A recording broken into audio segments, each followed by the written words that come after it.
I call the shots, I never call it quits. Trust my intuition, bet it's right and bitch it often is. Seen too many others come and go, they had the wrong intent. Do it out of love and never for it, then I watch it get bigger than expected. Don't second guess it, I let it set it. It's God's plan, we out here only accepting blessings. I'm stuck with it, this mindset is terminal. In and out different terminals, leveling up is personal.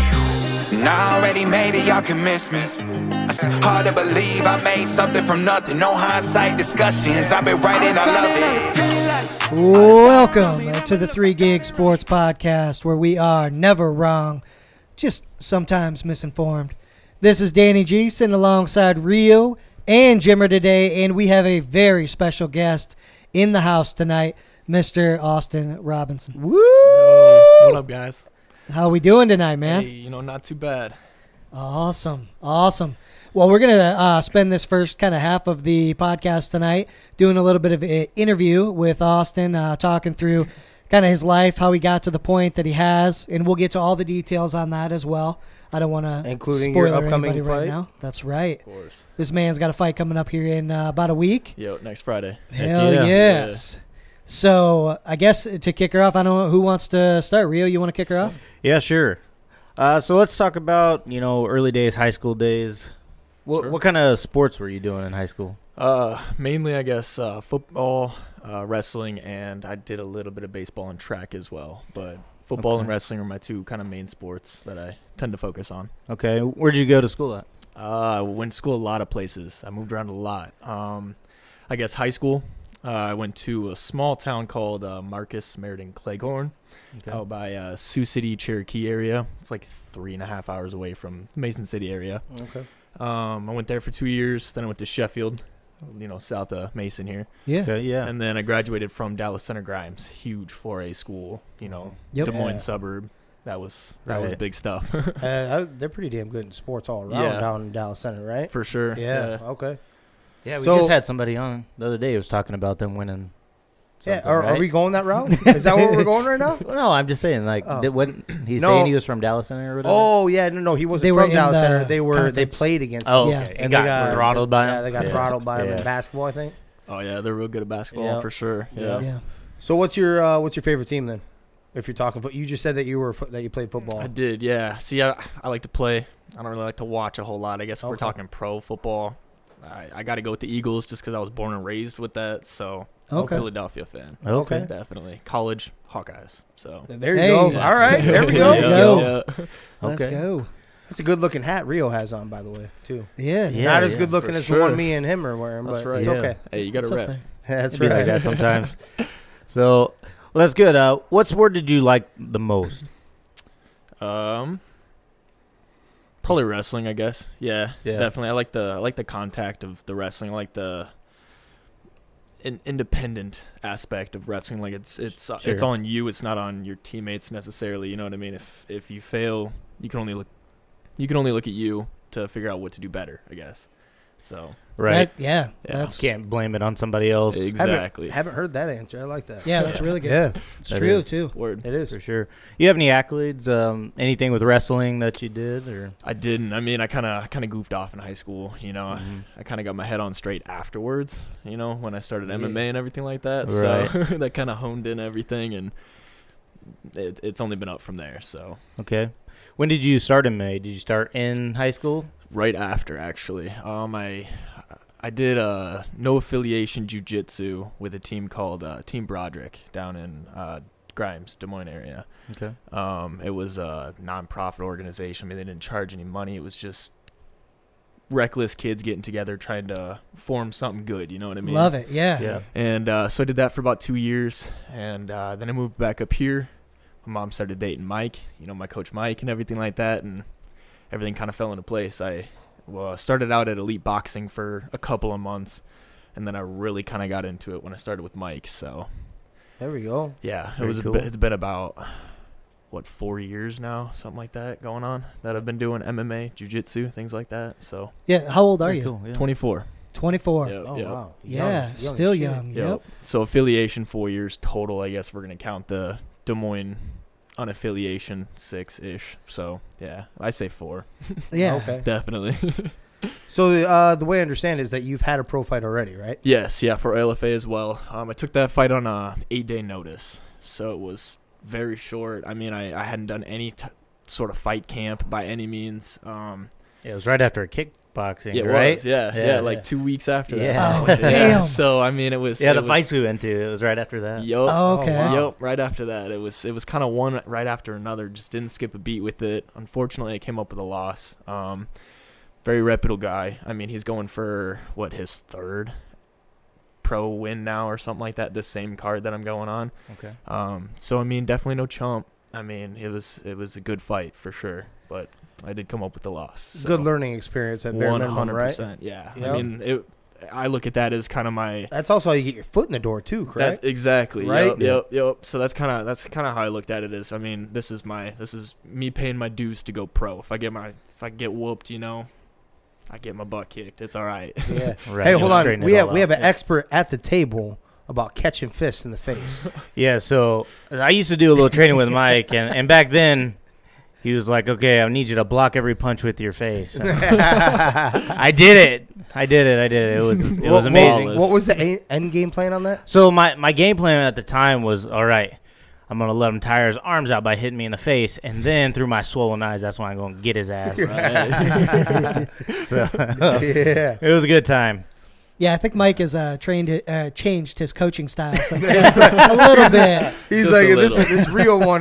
Maybe I misheard him. I don't know. He probably what it did. was. That's just, he didn't have to probably change too much of it, which we'll talk more with him on Sunday, but probably didn't change too much about it. It was actually like, hey, Rio, get the cauliflower ear cleared out so you can actually hear what I'm telling you to do. So Right. Yeah, I was just trying to get work calm, get a concussion, and all that kind of stuff. no doubt. So what was your amateur career like? How long did you fight amateur, and what was your record? Right. I fought amateur 2.5 years ish. I took an 8-month layoff. It was kind of a personal layoff, whatever. Had to get your mind right. If your mind's not in it, you're not going to do well. So Okay, yeah. took a little 8-month layoff, 10-month layoff, something like that. And my amateur record, I was 5-4.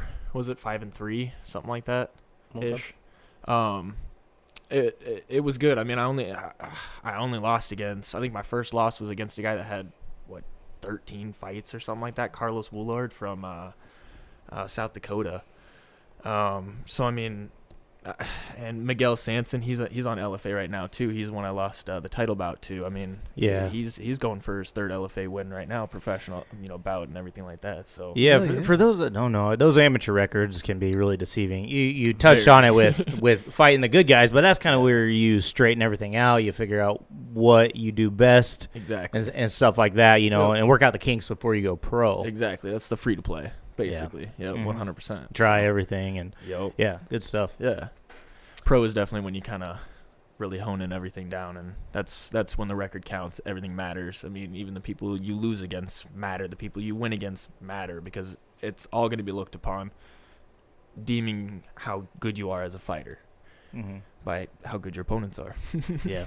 So, not as serious a question as this guy is going to shoot, but you obviously had to have seen Will Smith and Chris Rock, right? Of course. Is your jaw just as strong as Chris Rock's? 100%. Okay. All right. Just Hell wanna make- yeah. 100%. Because I think that was the most impressive thing about that whole thing, right? Dude, For real. that Didn't was flinch. practically I a mean, punch and just. Oh yeah, He ate it, smiled right through it. It's It was Smack. crazy. Yeah. for sure. So if you're bragging about yourself right now, right? Okay. What's the best part of your fight game? My adaptability, I would have to say, 100%. I mean, I've increased tremendously on my stand-up game. Before, when I was an amateur and everything like that, early game, I just said I was a ground artist, 100%. I love to take it to the ground, choke some dude out, whatever. Now, I've been working a lot on my boxing, stand-up, MMA, everything like just my general striking all around and everything like that. So I would have to say my adaptability in the ring. I'd like to think I have a pretty good fight IQ. I can assess the situation very quickly and adapt to my opponent.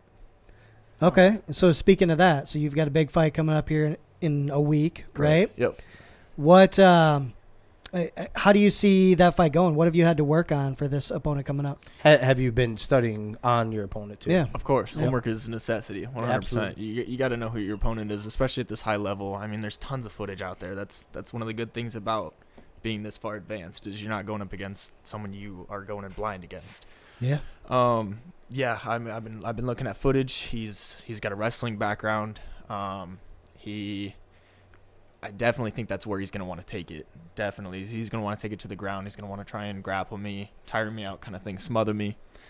It's my job to keep the distance. It's my job to defend the takedowns, stuff the takedowns, make sure that everything we've been working on in camp is being put to use 100%. You talked about being comfortable on the ground earlier in your career, so that's only going to help you, if he does put a lot of pressure, want to take you down. Correct. You can keep the distance and whatnot, but even if you say he does get takedowns, because people are good at what they do, and he may get one, but then at least you'll be comfortable, it sounds like. Exactly. It's not going to be foreign territory at all, so For sure. Nothing to mess with. Hell yeah. So I guess I am curious. Let's say things go perfect for you. What's the ultimate goal? What are you trying to do? Career-wise? Yeah. I mean, I want to be on the big screen. I want to be Bellator, UFC. I mean, I want to be. I'm not in this just to say I'm a fighter. I'm in it to be a champion. I'm in it to be one of the greatest. That would be ultimate goal, 100%. I put a lot of my life and a lot of time into this sport to shoot for anything less, honestly. So I love it. yeah. So that makes your conversations with Estes over there pretty damn easy. Then you guys have one hell of a dying passion. 100%. I think so. Yeah, definitely. Yep. Yeah. Very cool. Have you traveled to any camps outside? I know training with Mike and the gym, that's very ideal for you. Have you traveled anywhere? I know me and Mike went to California and trained a little bit. Have you done any of that to prepare? Yeah, I mean, he takes the whole gym to seminars, things like that. We'll go down to Josh Neer's UFC vet, We're actually going out to, we've been to NDA, Nick Diaz Academy. Yep, okay. Been to the Cesar Gracie academy up there and everything like that. We're actually going again, end of July, I think, something like that. September or something. We're going to the academy again, the Nick Diaz Academy again, and everything that. So yeah, it's taking a crew or just y'all. Oh, it'll be squad, 100%. Okay. Yeah, it'll be fight team for sure. Heck yeah. Yeah. Fight we, you know what I mean? That's the motto around here for sure. So. Heck yeah. Love it. Yep. For sure. Were you scheduled to be on the Mason City one too? Yeah, May 21st. Yeah, May 21st. Yep. Actually, my we just got word. What was it, 2 days ago or something like that? That my opponent backed out. He signed a contract, did everything he's supposed to, promising to the ends of the earth he's gonna be there, he's gonna fight, all this and that, and he backed out. He supposedly got into a car accident. He's got felony warrants out for his arrest. Oh man, it all just went downhill. So holy cow! For a professional fighter to be dealing with something like that, he's not even worth it. Yeah. No, 100%. Absolutely not. We don't want to mess with nothing like that. Are you guys still hunting then? Of course, for that fight. Yep. Okay. We got a couple of options right now. There's always people to fight. You know what I mean? There's always people to fight. So it's just picking the best fight for me, and for the fans, for the audience. The most entertaining aspect about it. So, yeah. I know I can't wait for him. Me either, dude. Me either. I'm getting chills just thinking about it right now. Like I can't wait. I'm gonna get a little saucy too. I'm not lying. It's gonna be a good time. It will damn be good time. for So. sure. Yeah, both those nights for that matter. Oh yeah. So let's see. We've kind of touched on the experience you've had to this point, your AMI and your pro experience so far. So Mike could be the easy answer to this, but who would you say has been your biggest influence to get you into fighting and things like that? Ooh. I don't know. I guess myself. Honestly, I don't know. I guess I look at the people Mike surrounds himself with. Obviously, all of them. It's none but goats. Seriously, all up and down. Everyone. But at the end of the day, I inspired myself to do this. This is for me, kind of thing. So yeah, I respect that. I guess, yeah. Yeah, definitely. So, a couple questions. Number one, whose style would you most resemble then? that is like maybe UFC, Bellator, or wherever? Like right now, is there anyone that sticks out kind of like that kind of looks like my style right there, or maybe that you've targeted to be like?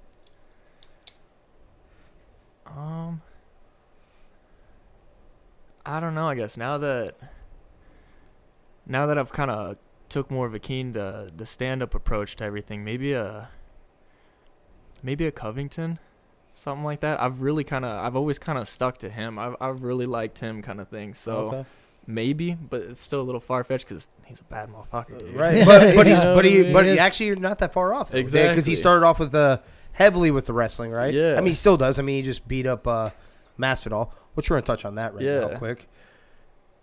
So you've heard about that Masvidal and thing at the nightclub, or not nightclub? It was a restaurant. Outside of a restaurant. Yeah. Yep. So you know that Masvidal came around the corner and basically sucker punch. Yeah. That's what I've heard. So we're from this general area, obviously, Iowa. Mm-hmm. Is that a bitch move? That's a bitch move. Thank you, Jesus. That is a bitch move. That's 100%. a bitch move. Because he tried to go on there. So he was going on there saying, that's what we do in Miami. You don't let someone know. Stop. That's a bitch move. I don't care what. Exactly. I'm not saying you have to sit there and warn someone, I'm about to punch you. Right. That isn't what I'm saying. Give him a tap on the shoulder or something. Right. Let him know what this shit's going down. Yeah, you know, let him know what's up. Definitely. So, but I can't sit there and only beat up on the guy that was sitting there on Instagram. I think it was Instagram. Just doing this. Like, yeah, you sucker punch somebody. Right. But I also got to return it back to Kobe in one sense, and that is, if it's true, it hasn't been 100% confirmed to my knowledge, but that he's the one that also pressed charges. Correct. Is that kind of a bitch move too? At the end of the day, we're fighters. We settle it in the ring. You know what I Yeah. mean? We're professional fighters, especially it being two professional fighters in the same instance. You know what I mean? Yeah. Settle in the ring. 100%. I mean, do something. I wouldn't necessarily press absolutely. charges. No, I wouldn't. But I agree with you. Settle it in the ring, and he already did like a month. Yeah, what is that? He mauled this dude. Yeah. He mauled that dude. I appreciate that. Correct. Mauled. Yeah, we have to make sure we drop this word. I mean, it's a very famous word in this group right here. So, for sure. Yeah. Who's your favorite? Maybe you already did kind of answer that. So your favorite fighter is Kobe then? Yeah, I like Sugar Show too. Okay. Yeah, O'Malley. I like him. He's flashy.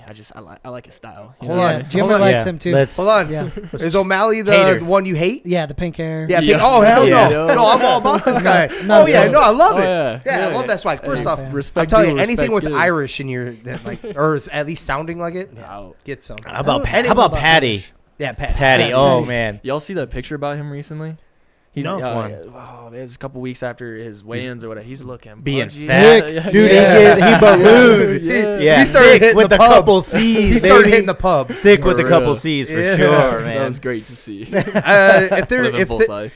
so maybe this one could be a little bit different. Is there one UFC fighter you would love to meet, like in person, sit down, maybe go hang out with, whatever, or is it one of those guys you've already said?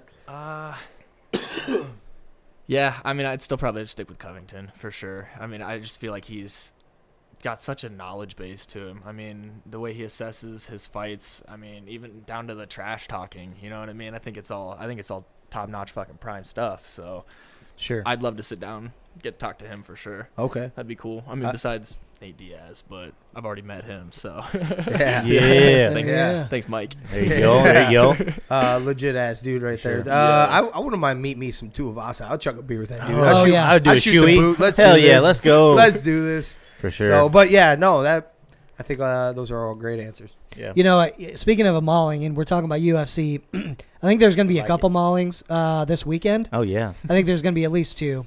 Okay. For sure. So the two, right? I think we're on the same page with Yeah. this too. So the two fights are with Hazmat and Gilbert Burns, right?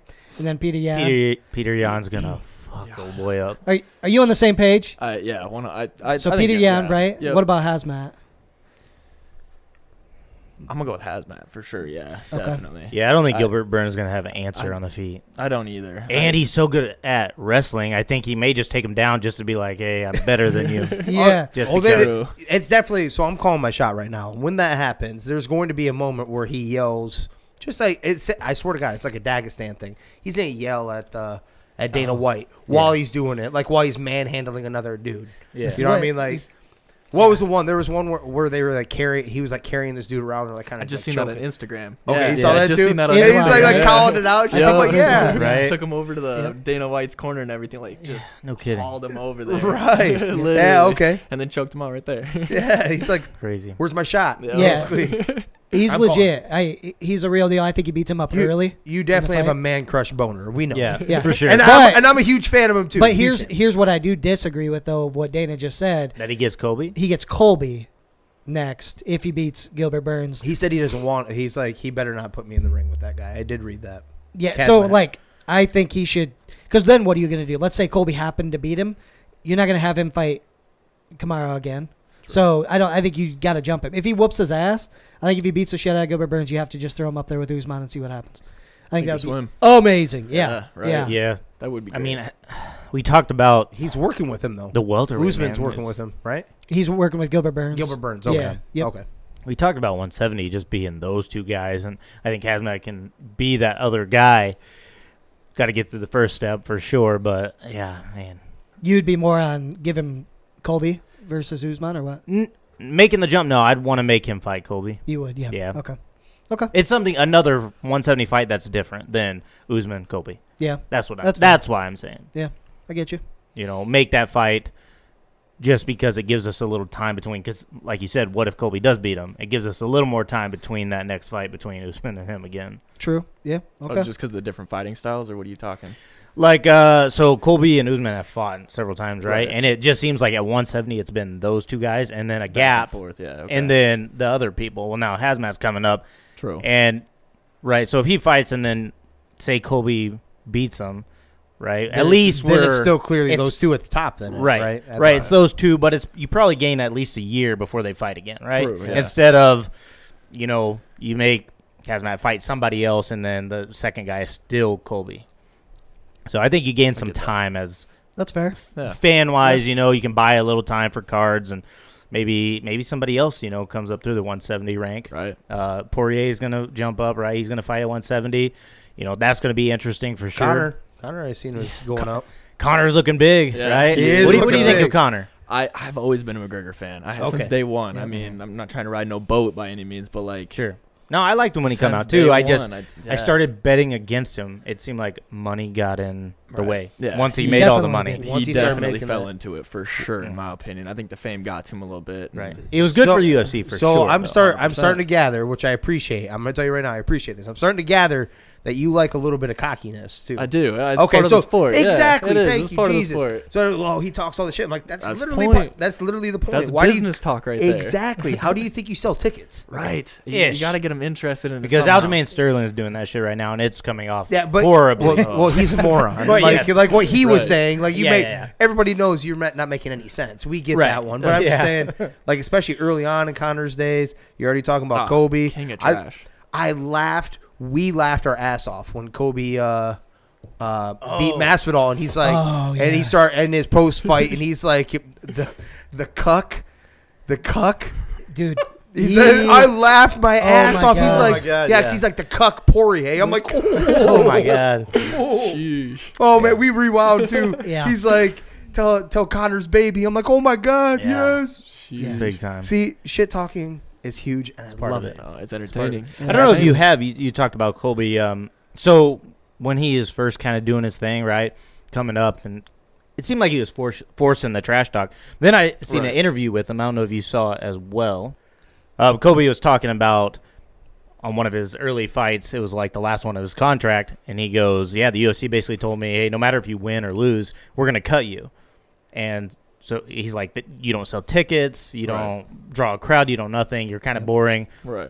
Because he was a wrestler to start out. Exactly. And so he's like, yeah, I just kind of started having to sell myself. And I was like, you know what? I can respect that. Yeah. He did what he had to do to He stay did- up there, right? he- And he backs it up. That's the other thing that That's I key. think is Yeah. key. Is Because key. like his losses to Usman, they were damn good fights. Close. Isn't- yeah, and they Mhm. were close. You know, honestly, the one was pretty damn close The, to like 50-50. the recent one was Yeah. really Like close. real, like you could, like you wouldn't have been upset had you found out that the I think he started too decision slow. came back. For sure. Yeah, I think that's what hurt him is he started a little bit too slow, Yep. picked up from 3 to 5, and that 1 and 2 where he started slow, I think hurt him Mhm. in that last fight. yep. So let's touch on I've done a little MMA fighting, so I get the, being low in the, promotions and stuff like that, not big promotions. Hey, real quick. You've got to. Hold on. What weight class are you? Me? Yeah. Super heavyweight now. Super heavyweight What's bullshit. up? I'm just saying, Austin's looking for. Yeah, man. Oh, yeah, man. May I can 21st. get you paid. I'll get you I'll paid. get you What's paid. up? He's like, it'll be a Right. W, I'll too. I'll get you knockout of the night. Let's go. So, so I know having to work a job and monitor training and try to plan training and stuff like that. Can you go and tell everyone the life of a fighter as you're trying to make your way to the big stage? Like, what's your daily routine? What kind of job do you work, and how do you fit that into a schedule? And when do you sleep? That as well. Never. I work at Yonko Construction. It's a concrete construction company here in Clear Lake. Got a plant here in Garner, actually. But I work construction during the day. I come home. I wash off. I have about 30 minutes from the end of work on a good day. 30 minutes from the end of work till I have to train. I train from 6 till about 8:15, 8:30 every night. Sometimes we go later, whatever Mike's feeling that day. I go home. I shower. I make some food. And about 10:30, 11 o'clock rolls around. I go to bed. Wake up the next morning, do it all over again. So, I mean, it's a very hectic lifestyle. I got this winter off, thankfully, so I dedicated a lot of that to training. Very thankful for Yonka doing that. So, thank you. Yonko is your sponsor? Yeah, they sponsor me. Yeah, that's awesome. They take really good care of me. I mean, they want nothing but the best for me. Very cool. I coach with Cade Baker. Zimpro doesn't want that for us. Yeah. So. But our job. Yeah. I coach with Cade Baker that works up there. I don't know if you know him. Yeah, I do. Him and I are very good friends. Heck yeah. Yep, I used to work with him, so yeah. Very cool. Same division or whatever. Yeah. Sure. But yeah, it's definitely a hectic time for sure. I was very grateful for the time off this winter to, be able to dedicate 2-a-day practices, waking up in the morning strength training and then training at night and going to Josh Neer's down in Ankeny every Thursday and, things like that. So yeah, it's definitely very time consuming. Us fighters know no holidays. We don't get birthdays. You know what I mean? I actually had a memory come up this past Christmas. I think we trained on like Christmas morning or maybe Thanksgiving. me and Mike were in the gym just getting after it. Sounds about right. Yep. I got a couple of them down. So yeah, for sure. So two-part question. Number one, what's your pre-fight? What's your pre-fight routine? Like that gets you. Some people read, or they take a nap, or they rock out to some music. What is one thing that centers you before you're about to go out there?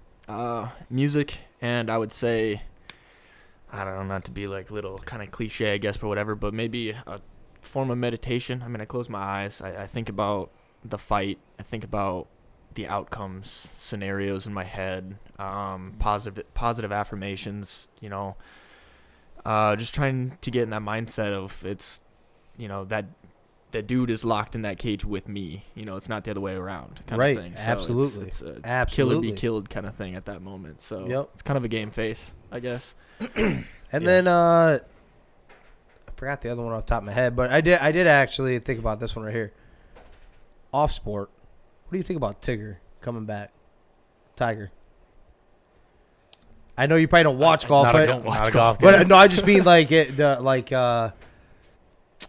I guess like they like what he went through. You heard about like his like what happened, the car crash. He almost lost his leg. Right. Like just how much that may be, how exciting that is or whatever. Like you were almost definitely about to. Yeah, he was about to lose his livelihood. That's all he's known is golf. I guess he's one of the biggest names. Tiger Woods. Yeah, golf. Even if you don't watch golf, you know who Tiger Woods is. And for someone to be told that he's gonna lose a leg, you might not be able to do this sport, whatever. He's getting up there in age too, isn't he? Like almost 50 or something like that now. Yep. So I mean, he's getting up there in age.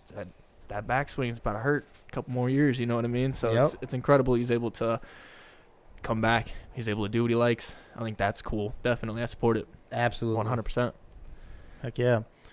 So we'll touch a little bit on weight management. Do you follow Division I wrestling? Yeah. We had Ryan Deacon on from Northwestern University, and he was talking about how he kind of dialed in. He's a big guy for the weight class he wrestled in, and he was talking about kind of weight management and how he dialed it in this last year. one of the things that attribute to him winning a national title. And I know fighting-wise, you also have to manage your weight. Yeah.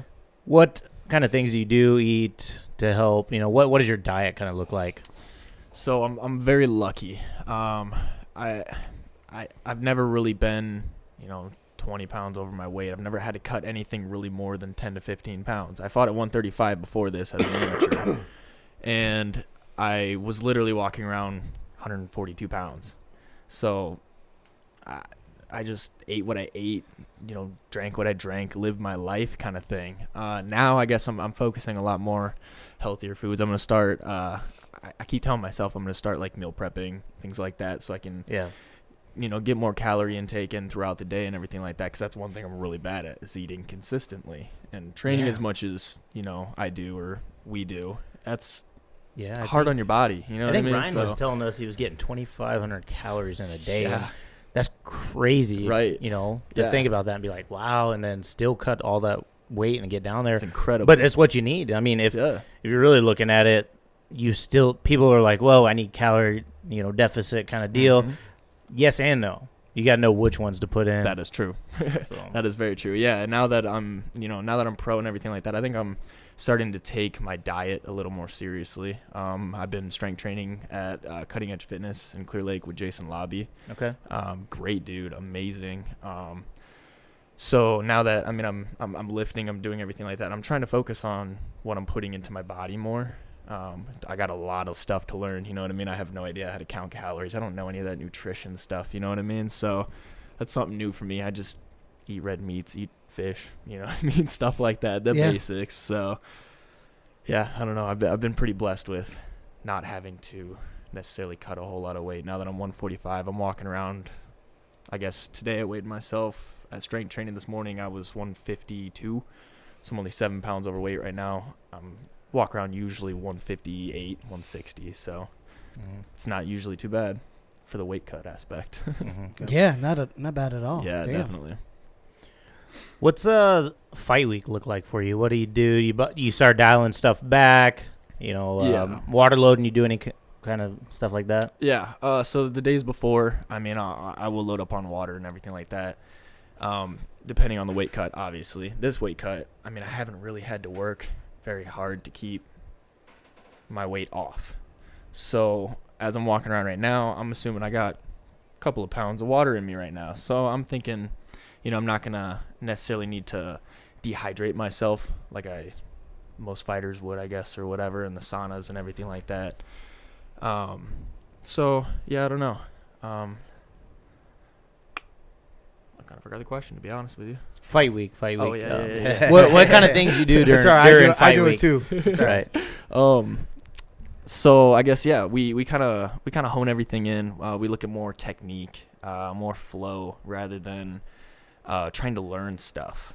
If you learn stuff fight week, it's probably not going to be retained in your muscle memory. Everyone's got a plan until they get punched. You know what I mean? Yep. So in the ring, it comes down to muscle memory, natural instinct reaction kind of thing. So that's mainly kind of, I guess, what we focus on, I guess, is honing what I already know in and exploiting on that aspect. So, okay. Yeah. Love it. Very cool. Well, what do you think? You about ready for Rio's Randoms or what, bro? That I am. Hey, don't take these too serious. Yeah.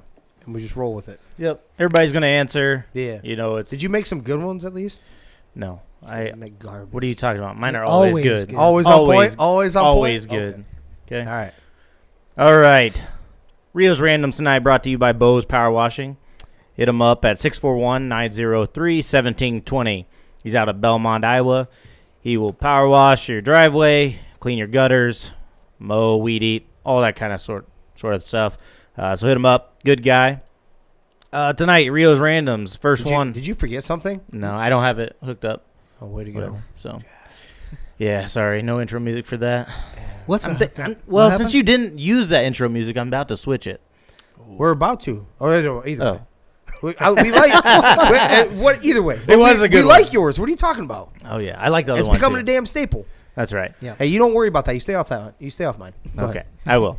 All right. First up, if you could play or be any athlete, who would you be? If you could play as or be okay. any athlete. Okay. Any athlete in the world.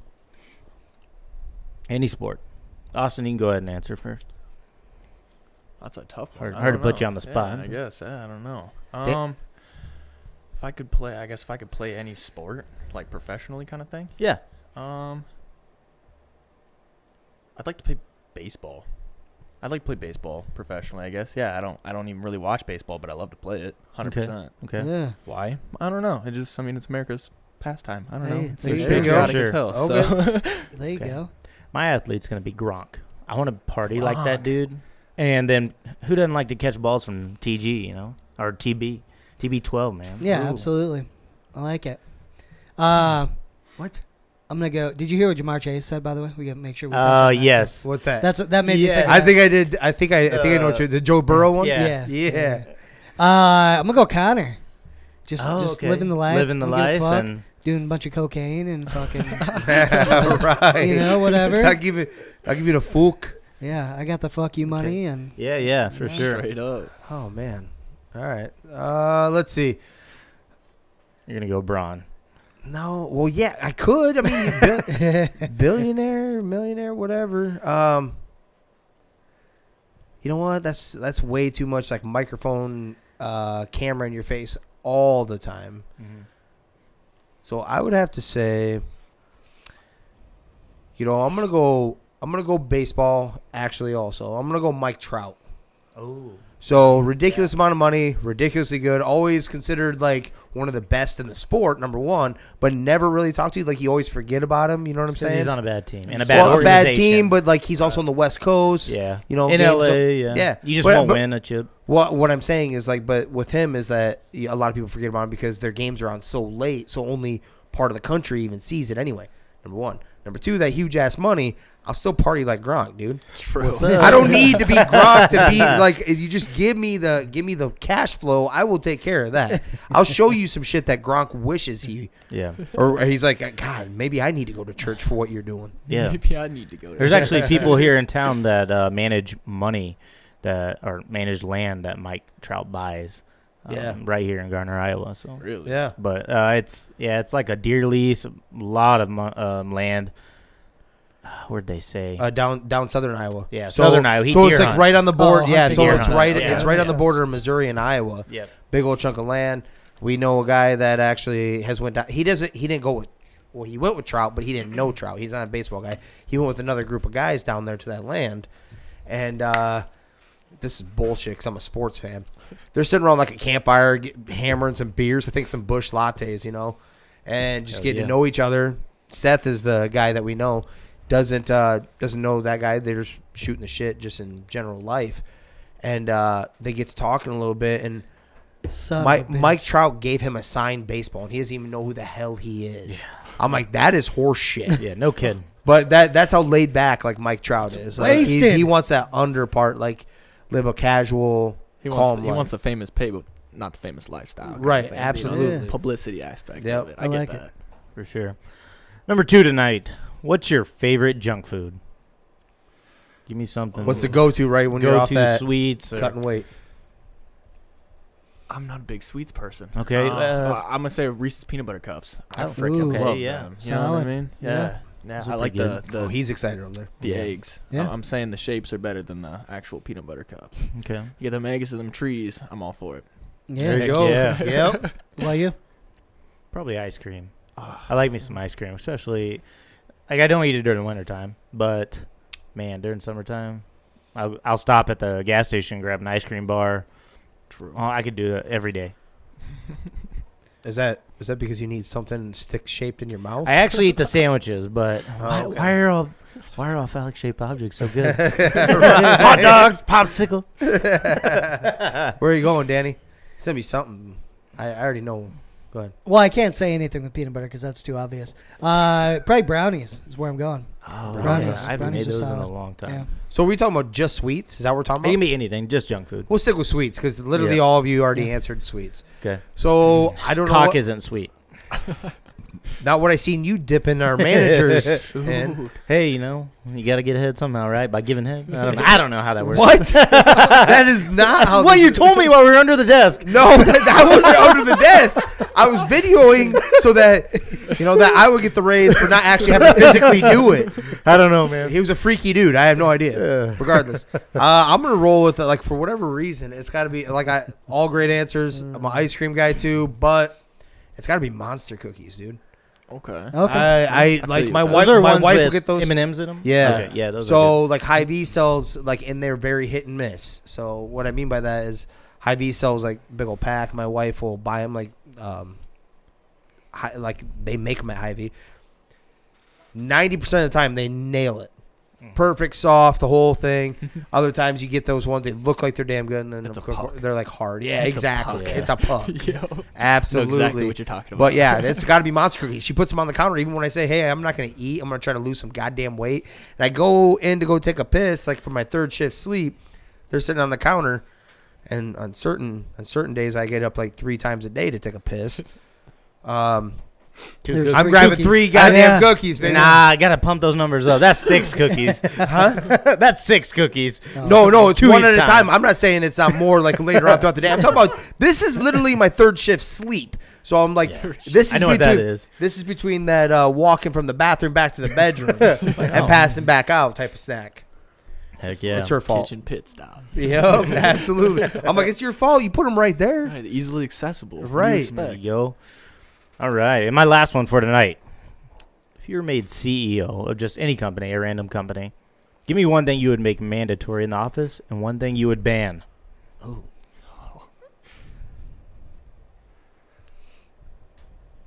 Why don't you roll out with yours then right here? Okay, So yeah. give us a second. Alcohol first off. All right. We're cracking beers at like 8 a.m. So Let's go. then that would have to be your getting rid of too. What? No, I'm not banning that. No. No, I'm not banning. Oh, Dress- you're banning. Right, Banning. right. Gotcha. I'm gonna like you'd have to take that rule back. Gotcha. Yeah. Gotcha. My bad. And one thing I would ban. I don't know. Yeah, actually I do. Now that we added alcohol during the day, we're gonna ban the elevators, baby. So I'm gonna see you walk down the stairs. Let's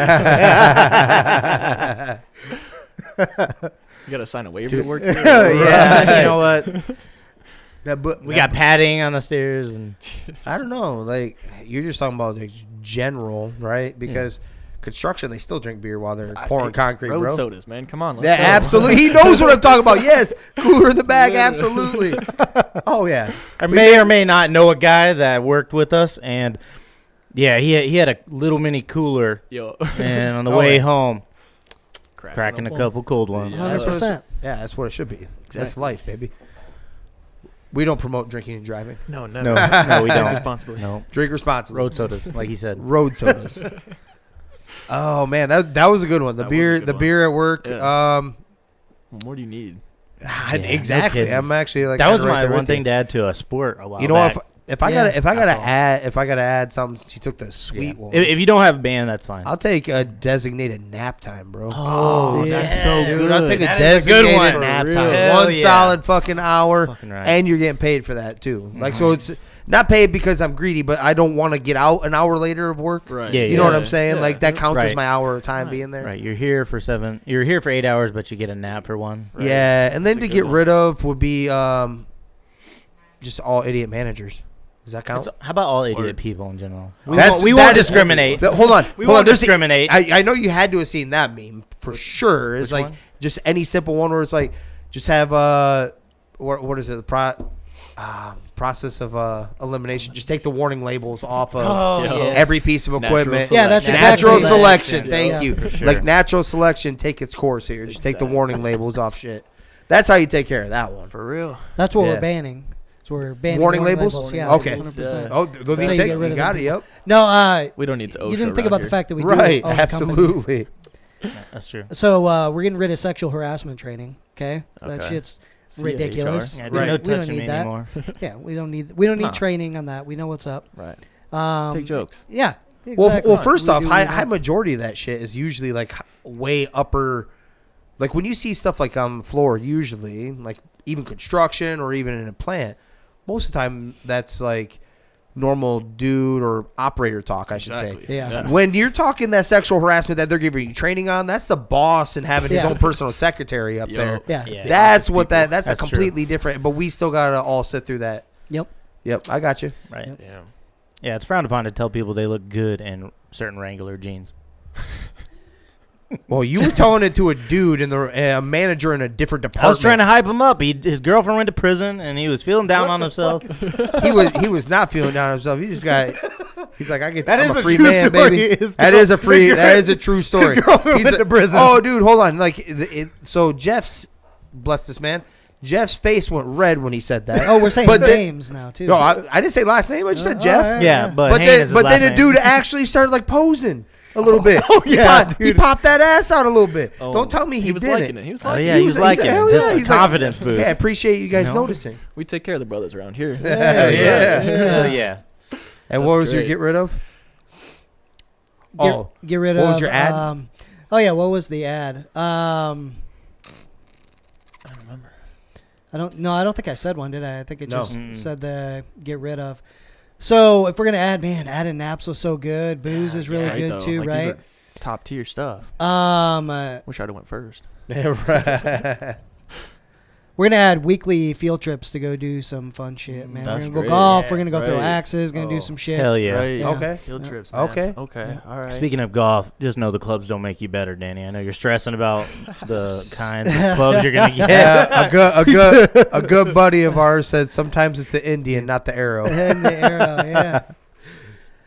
What do you got over there? I'm gonna say, I don't know. I really like at Yonko and everything. We'll bring the trucks around at the end of the day. Towards the end of the day, whatever. It might take a couple hours. Don't tell superiors, but we'll grill. So I'm gonna say like barbecues. Yeah. Yeah. That's a damn good one. That'd be a good ass time for Yeah. sure. And not have to worry about getting in trouble for doing it We too. can incorporate Yeah. everything we just Yeah. said. We got Hell the yeah. beers, you know what I mean? Right, we got- can. After that, we can pass out, take a nap. For an hour. Right. Okay. Depending on how many of those beers I drank. Yeah. Could be a couple hour nap. Pork chop in a can, baby. Exactly. And which one would you get rid of then? Oh, that's tough. Something you're banning in the workplace. Oh no, that attacked me. I don't know.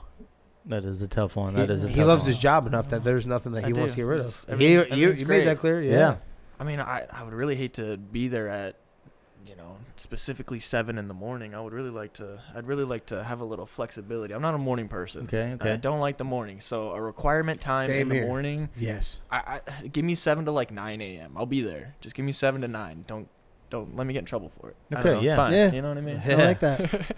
Yeah. Schedule flexibility. No getting in trouble for being yeah. late. Schedule- Yeah. there we There you go. go. Flex Schedule schedule, flex. baby. Yeah, let's Hey, go. I'll do my time. That's Yep. right. Just I'll like give 'em one sometimes way it or may be a another. little later morning than others. Exactly. Yeah. Hell Trust me. yeah. We'll do that. I'm with you. Yep. I'm for with you. sure. Got to crack a couple road sodas to wake me up. Exactly. Definitely. Yeah, I did do that one time at possibly our workplace right now. Is I got done partying at like 3 in the morning, and I was working first shift. First off, he's being way nice. It was not 3, it was 4. Yeah, and to wake myself back up, I had to crack a beer and drink it before I made it into work. Oh, physically made it into work. What'd you do for? I don't know. Don't know. You did some work, I'm sure, right? With my eyes closed. He was there. That's what Yeah, matters. I was in the building. I was in Yeah. the building. That's all that matters. But that is what I have for Rio's randoms tonight. I want to thank Austin for participating. For sure, man. Thank you guys for letting me be here. This was awesome, for sure. Yeah, Definitely. definitely blast. agree.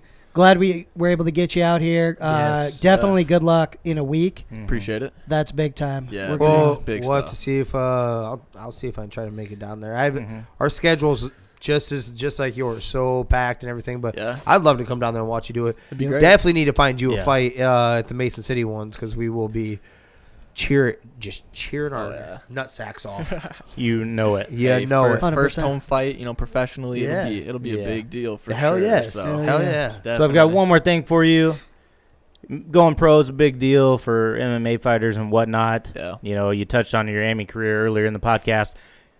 Can you let everybody know, speak on people who've helped you get where you've gotten so far, anybody that's influenced you in your life, and things like that? Yeah, well, first off, I want to thank I mean, all my sponsors. None of this would be possible without them. I got Studio 65 Tattoo in Clear Lake. I got Yonko. I got Budweiser, K-Brook Distribution. I got Harley Davidson out of Mason City, Charles City. I mean, it's incredible what they do for me. It's incredible the things they do for me. I want to thank my coach, Mike Estes, all my training partners at Mason City Fight Team. Obviously, I wouldn't be able to do MMA or fight or do anything if I didn't have any teammates to train with. So I appreciate you guys very much. Yeah. Josh Neer at Elite Edge in Ankeny. Great knowledge out there, everything like that. I mean, just everyone involved in this. I mean, even my friends, my family, they all support me. I mean, it takes a lot out of them even to watch me get in the cage and potentially get my face bashed in. You know what I mean? Right. So it's all around. I mean, nothing but love for everyone involved in this, supporting me through everything. So I'm very grateful for everyone. So Awesome. Yeah. Awesome. Takes a team that's right. to do this, right? You can't do this shit. Even though you're in there by yourself, you didn't get there by yourself, right? Exactly. Not a chance that I get here by myself. I could not train in a garage by myself, shadow boxing, hitting a heavy bag, and expect to go to LFA and do anything of reputation. You know what I mean? Right. So Yeah. it's incredible. Yeah, definitely not a solo effort. This has been nothing but a team effort from all of us. Awesome. And where can everybody listening catch your fight next weekend? Right. So unfortunately, I'm an undercard still, so it's not going to be streamed on the UFC Fight Pass. Okay. That card actually is. It's just the later bouts and everything like that. Yep. Sure. But I guess Mike or my mom were going to have Facebook Live Okay. going. Awesome. So I guess if you know them, if you can get with them, have Okay. to find it on their And Facebook. Definitely. they're where? In Fort Dodge? No. Yeah, the where are fight? they? Yeah. It's in Prior Lake, Minnesota. Prior Lake. Oh, Okay, yeah. Yeah, you did Mystic say Lake. that. I'm sorry. I guess Mystic I didn't Lake, even yeah. I didn't even say that. Yeah, it's Mystic Lake Casino. Yeah, that's right. Yo, Damn. so Yep. I mean, it's only a 2-hour jaunt. If any of you guys listening out there Hell want to yeah. come out there, you Yes. know, Definitely go show some love. for sure. Tickets at LFA or nitrotix.com. Just go to LFA, click on their thing, and it'll take you right to it. So yeah, Perfect. Do you have a fan page anywhere that they can catch you at, follow you, follow your career? Right. I got a Facebook page, Austin Robinson. Look me up on that. Instagram is Aust Robinson, AUST Robinson. No caps, no space. I don't have a Twitter. I know. I've noticed. I noticed that today. Yeah, I don't do Twitter. So. He's a Twitter junkie over there. I'm not. I just Never got happen to into be. it. Apparently, I got designated the Twitter guy. So. Yeah. I Yeah. need to. A lot of fighters are on Twitter and everything like that. You so I know need to hop what? on So it. a lot of people are on Twitter, but Yeah. not like crazy posts and stuff. But Right. that's where we contact a lot of people. Actually, is Yeah. Twitter. They don't hit us up anywhere else. Strange. It's crazy. No, It's Facebook's the crazy. place to get me. That's my most social interactions. That's where I have. I mean, Okay. I have almost like 3,500 friends. I don't know. Yeah.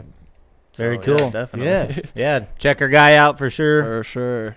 Absolutely. Hey, thanks again for coming tonight, man. Yeah, It's been a seriously. pleasure. Appreciate it, guys. Thank you. Very honored. Appreciate it. You're a great interview. Hopefully you get. Hopefully you bless us with your presence again. Of course. Come I'd love back to. on again. Definitely. Hopefully we get to see you Friday night. Actually, at the weigh-ins on the 20th. 20th. Yep. So Yeah, I'll be sit you there. down then too. Heck yeah. Cool. All right. Heck yeah. For sure. Thanks for coming on. Yeah. Thank you. Later. All right. So that was a pretty good interview, man. Yeah. Definitely happy with that. Damn Hopefully good we kid. get a chance to see him next week. But per the usual, after that interview, let's kick it over to news and notes. In his first competitive round of golf in 509 days, Tiger shot a 1 under 71 in the first round of the Masters at Augusta. He was 3 shots behind Cameron Smith after finishing his round. Sunjay M later took the day 1 lead at 500. It was Wood's first tournament round since he was seriously injured in a car accident outside L.A. on February 23rd, 2021. He didn't play in an official event since November 2020 when he tied for 38th at the Masters, which was played later that year due to COVID-19. Today, I do believe he shot a... Was it plus 2? I think so. I think he's plus 1 right now. So it looks like he's making the cut. Impressed? Yeah, I mean, for that amount of time off, for sure impressed. Like I said, I thought he'd eventually start slipping. But, yeah, that's awesome. A great story for golf. I think this puts a lot of light on golf, which is exactly what they want. So good. Yeah. It's good to see Tiger come out and play well. I mean, I think that's a good thing for golf in general. But yeah, it's good to see that he started the day rough. He was looking like it was going to be bad. Yeah. So, yeah. I think he was +3 at one point through – because I kind of looked before I started heading over here. I thought it was like through 13 or through 14. I think he was like +3. So he got one of those strokes back. Right. Which is just making the cut. Like I said, what was that last episode maybe? Just making the cut is a huge deal, at least to me. To me, that's a big deal to make the cut after something like that. This dude was about to lose his leg, gentlemen. Mm-hmm. They brought in world-class doctors to save it, right? So they were able to save his leg. Okay, that in itself is a miracle, right? Yeah, he had to rehab for a long time after that, and they started rehab immediately. So it says a lot. God, man, to put in all that work, it's pretty cool to see him make the cut right away. Yeah, so. No, that's I thought it was awesome. Hopefully, I don't know. We did look at the scores earlier, and who was that, Danny? The American guy. The fuck is his name? I can't remember his name. I just had it for a second. For half a second, I had it. It's not Stevenson, is it? No, but it's an S. It's 2 S's, right? Hold on, I'm pulling it. I'm working on it, yeah. Yeah, I haven't checked the scores. Scotty today. Scheffler. Jesus. Yeah. Scotty Scheffler is leading this bad boy with 8 under. The next closest is Matsuyama with 3 under. Is that cat who won it last year? Scheffler? No, second guy in second. No, that. Oh yeah. Okay. Well, yeah. Because I get the two confused. Betting wise, I'm like I'm trying to add. So because I was going with remember I was kind of picking a little Morikawa, and I get the two mixed up. But yeah, I'm pretty sure it was Matsuyama last year. I think I put a little money on him as well to win. Did you? Yeah, I think I hit like 5 guys. I put a little money on. That's what I do, especially after day one. So if you want a little betting nugget, and I usually I would say 4 out of 5. I hit on this. I usually wait for the first day to go through, and then I go through and I pick like 5 golfers, some that are just outside that I feel like could go on a tear, but then I get those other ones, and usually I come out bare minimum, a little head up to, there may be that one surprise that gets all the way through, and then you shoot up. But big time one right here. I feel like he's had the most in our podcast since NBA has started this season, of his own individuals. Nikola Jokic made history by becoming the first player in NBA history with 2,000 points, 1,000 rebounds, and 500 assists in a season. Obviously, the only one in that club. He had 35 points, 16 boards, 6 assists, and 5 steals on Thursday evening in a win against the Grizzlies. Nobody's close, right, for the MVP? Man, yeah, I think that solidifies it for sure. Got to have it.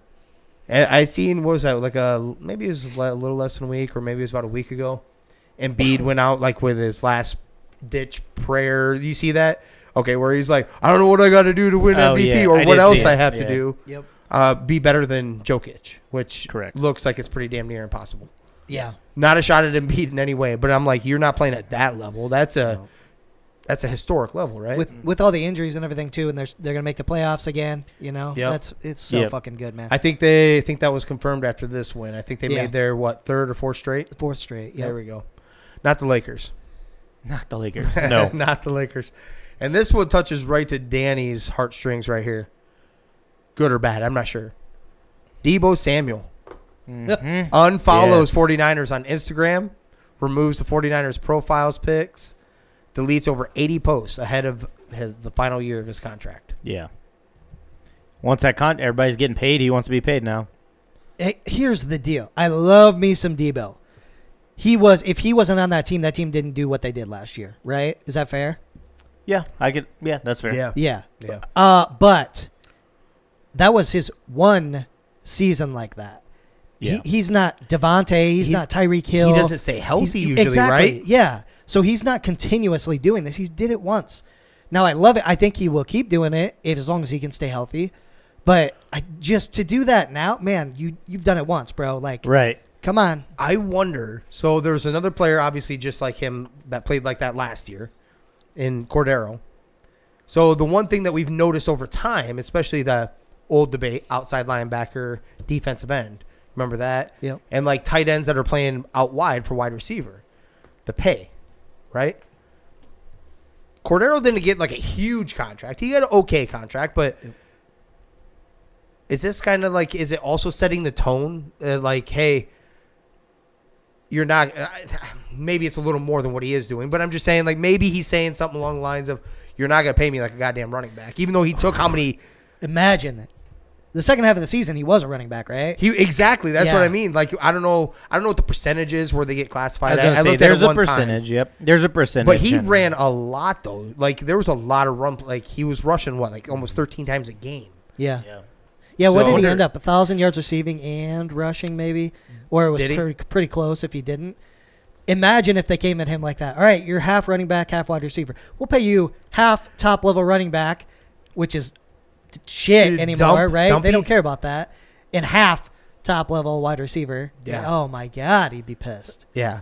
So this obviously to me is it's a big deal, but not a big deal all at the same time. This is today's standard. Remember, I think I told you about like it was like Shannon Sharp that said it. He's like, this is no different than what got done back in the day. He's like, the difference between now and back in the day is that literally the athlete would put his house up for sale. You know, and that Yeah. would be the thing. It was before Instagram, before Twitter and all that stuff. Yep. That's what they would do. Yep. Now this is the way of like, I'm stripping you of the whole thing here. And I hope they take care of him, but I'm on the same page with you. You also have had one healthy year, and you were a monster. You were a monster when you were healthy at prior years too, because he's one hell of a special athlete. You know, when you could take a shitty Jimmy G 4-yard pass and take it 60 yards On the regular. on the regular Yeah. too. Yeah. On the regular, that's a little different than just a normal wide receiver running back. Even Cordero wasn't doing that. Right. You know, the Texans and wide receiver Brandon Cooks have agreed to a 2-year contract extension. Interesting. Yeah. Prior to agreeing to the extension, Cooks was owed $12.5 million base salary in 2022 as part of a deal that was signed with the Rams in 2018 and restructured by Houston last year. Cooks was in the final season of his contract. There were a lot of suitors for this man too. Are you surprised by? Because aren't they in rebuild? Rebuild. Yeah. They probably could have got something really nice for him. I believe the Cowboys called on him. God, who were the other teams? There were like 3 teams that called and asked about him, and then it came that came out, and then I want to say 6-8 hours later, 2-year extension. What were the round picks given for these receivers recently? So what was, I can't remember, what was Woods? Was that a 3rd rounder to the Titans? Yeah, I think that sounds right. Yeah. 3rd rounder, and then who were the other 2 receivers that were traded that are like escaping my mind? Tyreek and Oh, not. I'm sorry, not the. I shouldn't say Lower the big, level. I shouldn't say the big boys. I should say the kind of middle of the pack. Cooper got like a 5th, 6th. There you Well, go. That was Yeah, they kind of mismanaged that, right? Yeah. But yes, but that's what I'm with. So we think Woods, had he not got injured, well, maybe even if he wasn't injured, maybe that's what he draws his 3rd round, right? And what you said was Cooper, that was the worst kept secret. That's part of the Cowboys. They kind of hose themselves, right? Yeah. What kind of pick? I guarantee they could have gotten a 2nd round pick. That's what I'm getting at, right? Maybe 3rd, maybe late 3rd, or I'm sorry, Late the second. late. Third. Yeah, Yeah, I could see that for sure. I'm just surprised Yeah. that they don't do it. I mean, Yep. they had no problem stripping everything. I'm surprised else. he doesn't want out, for that matter. Like, Right. you're not getting any younger, bro. Right. I don't know what that. So the actual contract details going to come out. I don't know what they paid him. Just other than like 2 years, but You think that young quarterback, you probably need somebody to throw to. I mean, nobody else there. yeah, Really? Well, maybe it's got to be money then. That's got to be money. It's right? got to be ridiculous. That's what I'm getting at. It's Yeah. got to be because you don't want to stay around that shithole when they're a mass rebuild. They're not even close, right? No. They're in literally the beginning stages of rebuild. As a veteran wide receiver that still has plenty left in the tank, at least what we've seen last year, you'd think that he'd want to go somewhere where he's competing at this point, and he still could have got paid. But this contract had to have been If they come, I wonder, he's bounced around a lot. I wonder if he's like, I just want to chill somewhere for a little bit. Maybe there's that. Right? Yeah, I could be with you on that one. Yeah, because he's been on five or six. Yeah, at least. New England, Yeah. Saints, Rams. Did he go back to the Saints again? I don't know about that. I thought he went back to another team again. Texans. I don't know if there's another one I was missing, but he was, and he hasn't. He seems like he's been in the league for a long time. He really hasn't. I think it's L.A. Did he? Yeah, he played for the Rams with yeah. Goff. Yep. That was during his Early, heavy concussion days. Like you remember, like whenever he get concussion, it would take like 3 times as long because he's had so many of them. So he'd be out way longer than the average concussion. Steve Wilkes, who was the Arizona Cardinals head coach for one season in 2018, and Ray Horton, an NFL assistant since 1994, who interviewed for the Titans head coaching job in 2016, are now part of the Brian Flores lawsuit filed against the league. The Dolphins, the Broncos, the Giants, the Texans, the Titans, and the Cardinals, plus 26 other John Doe NFL teams. Don't know if you guys read a little bit of this or not. I haven't. Has stuff come out? They said he had proof and whatnot. So I haven't seen that. Wilkes was, and his attorneys are putting into this because, like I said, I had 1 year. I think he went 3-13, right?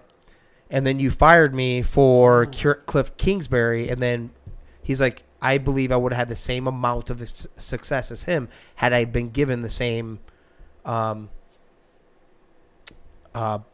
perks, but the same assets. There you go. The same assets as him. I lied. I did see the one. I'm not sure which one it was, but he said he got the interview, but weeks before that, the coach went on a podcast and stated that was told he has the job. Yes. Which one was that? And that'll be on the next one. That's that. And I was going to talk about that particular coach too. So that was Ray Horton. He was interviewing for that Tennessee Titans job, and we'll go right into that then. Mike Mularkey, who had been the Titans' interim head coach for the final 9 games of the 2015 season, said in a 2020 podcast that the Titans owners told him he was going to get the job before they had completed the interview process, including interviewing 2 minority candidates. So he knew he was going to get the job before they even interviewed anybody else after that. So I was 50-50 on this because I go, okay, but what if, a guy comes in, nails the interview, and you're like, man, we love you. You fell in love, basically. We want you to have the job. However, we promise these guys interviews. We're going to let them go through the interview process and give it to them because being respectful. So I don't know about the promise part. So, if there was one position, you were in a corporate world for a minute, right? And you had say in some of that, correct? Mm-hmm.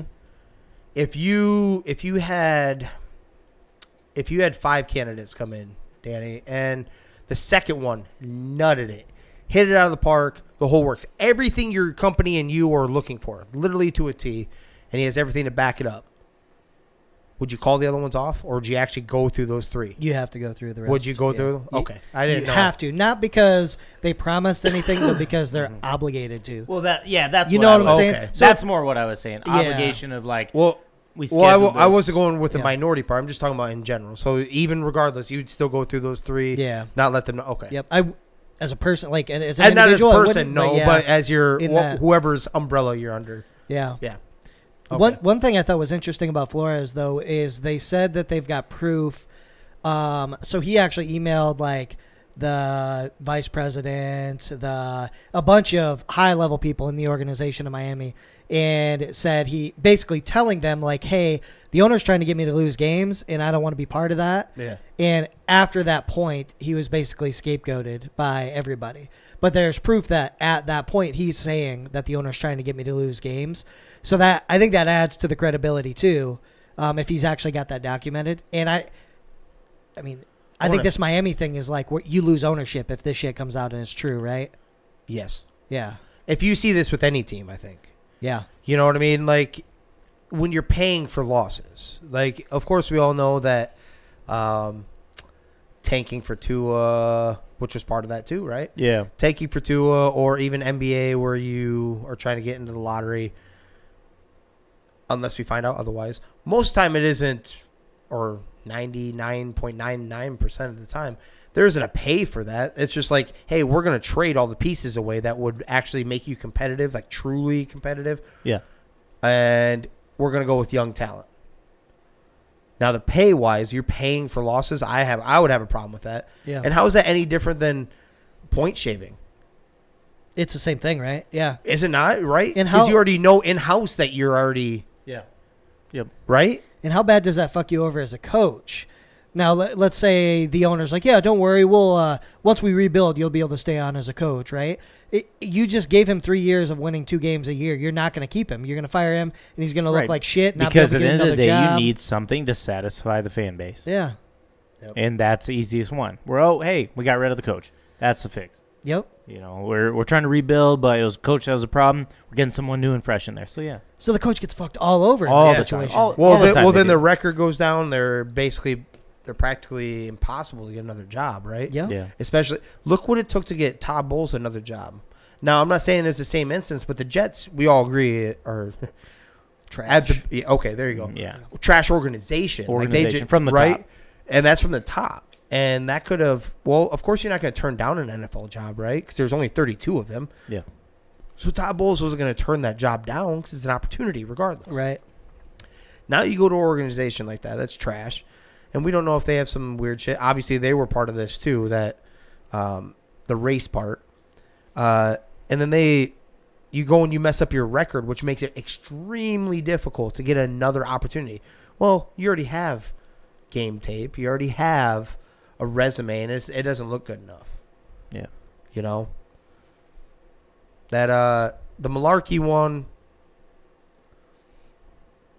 you know, like you said, like, and I'm with you, like, about the, like, if you have to, and that's what the normal world is, corporate world, you still go through the interviews and all that. Yeah, maybe But- the other coach shouldn't have said, probably.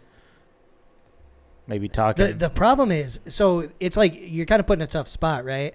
So if you're ownership and you interview a coach and you're a person, potential coach, and you want them, you can't go through that whole process and not tell them you want them because they could get, right. they could go somewhere else, right? So you've got to tell them. You got to tell them, I want you. We're going to bring you in. Here's the thing, you know, we're trying to be professionals. We told these guys we'd interview, scheduled interviews, whatever. Which could, we're gonna bring them okay. in, and that's what my thing. You guys have me sold, actually. So I was open to the 100% idea. I'm not saying there still isn't other stuff going on. Yep. Because there's a little bit, but this one in particular, I'm not saying there's not some other shit going on, but I think I'm that sold on one. I'm sold on this one, and they had a taste of Mike Malarkey also. They had a 9-game interim tag with him, so maybe they seen what they liked. Like, why couldn't you just at that point, unless you're gonna tag up, you can't just name. I don't know even how you do that with the interim tag and all that stuff, but why you wouldn't be able to just like, hey, we already tried him out. We want to keep our same interim head coach and just take the tag off. Yeah. Right? Yep. So, at 48 years old, Hall of Fame wide receiver Terrell Owens is returning to professional football. He's joining the fan-controlled football league. Woo! Where he is expected to be paired with quarterback Johnny Manziel on the Zappers for the season's April 16th start. Selling tickets like a mofo out there. Yeah. Owens has not played professionally since 2010 when he caught 72 passes for 983 yards and 9 touchdowns with the Bengals. But he has never considered himself retired from the game and maintains he can still play at a high level. He has never considered himself retired from the game. No. I blacked out the Bengals from my memory. That's his last season was with the Bengals. With him Holy and shit. Chad Ochocinco. Yeah. And Terrell Owens had a Wow. pretty good year. He got banged in like the last 3 games, I think, if I remember right. 2 or 3 games. He got banged up. I'm not saying decently bad, but it was a legit injury to his leg. Damn. Okay. If I remember correctly. So his last professional season that he played, 'cause he's not retired, Yeah. 983 yards. That's not bad for, at that time, he was 36, I think, or 35, somewhere in that ballpark. He was an old receiver, you know? Yeah. And 9 touchdowns. So he still had something to offer. Mm-hmm. The drama is another thing. He said, I wasn't given the opportunity to play. That doesn't mean I retired. Owen said of his NFL career, has Colin Kaepernick... Yeah, me too, man. Right. I haven't hung up my pads either yet, my NFL pads. Has Colin Kaepernick retired? He's not in the NFL because he hasn't been given an opportunity. Not in the NFL because he sucks. Yeah, But first of anyways. all, yeah. Let's focus on T.O. So hold on, T.O. Yeah. You literally just... No, that's what he said. Yeah. I know, Okay. I know. But T.O., you literally just put yourself in the same... Yeah, bad move. No matter which way you cut that, right? That's bad. That's a bad... Colin Kaepernick has been a bad quarterback. That's why he's not in the NFL, right? We're not saying you couldn't, but your age, ultimately, everybody's going younger, right? And Yeah. besides the Cincinnati stop, he's had nothing but controversy in almost every locker room that he was in. Do you want that Get drama? your popcorn ready. Get your popcorn Get your ready. popcorn ready. Yeah. You never owned a Terrell Owens jersey? No. That's my quarterback. After he stood on the That's star, my man. quarterback. He was Antonio Brown before Antonio Brown, right? Oh, yeah. Yeah. Yeah, well, that's a good, Yeah. But Antonio Brown actually has some legal issues. I don't know if Terrell Owens ever had the legal part. Right, but like... But just something not Locker right room, here. yeah. prima And the donna, locker room, but something locker isn't quite bullshit. right Yeah. up here either. It's like Yeah. you're seeing the world in a completely different lens than 90% of humanity. Yeah. But both phenomenal wide receivers. Yep. So, yeah. And fit and extremely physically fit. Must be like, you know what I'm saying? Because they're workout warriors. Everyone that you've ever heard of when it comes to those two guys, that they're workout warriors. I don't know if they just like they lose brain cells while they're working out and they turn into... Well, I will tell you where I did lose brain cells. Painting in Zen Pro this week. About 3 days. Every day I was just getting high off paint enamel and paint thinner. It was great. It was a great time. Yeah, you don't need them I'm brain jealous. cells. They Yeah. tell you what to do. They'll tell you what to do. Also took them like 17 days to go ahead and fucking paint one small room, the smallest room in the plant. Did you want to touch more on the wonderful machine that was purchased by an extremely smart individual on that? Yeah, it was a piece of shit. There's not much more to say about it. Okay. Oh, what a dick. The Cleveland Guardians tweet before opening day.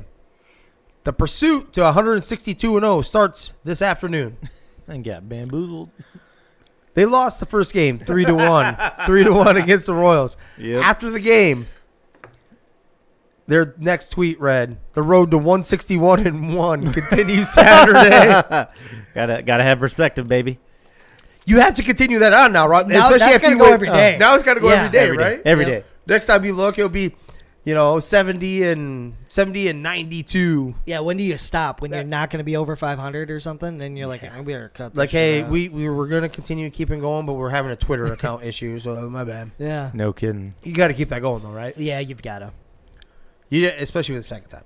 Conor McGregor has been charged with 6 offenses stemming from a driving-related incident last month in Ireland. We touched on that. Holy cow. The UFC star appeared Thursday in Blanchardstown District Court and was informed he is being charged with 2 counts of dangerous driving, driving without a license, failure to produce a license, driving without insurance, and failure to produce insurance. So a couple tacked on ones. Yeah, they always Yeah. juice them up so Yeah. that you settle down. Right. But that being said, the one that always that makes me shake my head, right? Well, actually, now 2 on this particular one. Anytime you ever hear a multimillionaire driving without a license, Yeah. It's like, are what? you kidding me? Yeah. Like, you're not poor, dude. I know the hoops that you have to jump through when you lose your license and shit like that, when you have to work the everyday, day-to-day life. But this dude's what?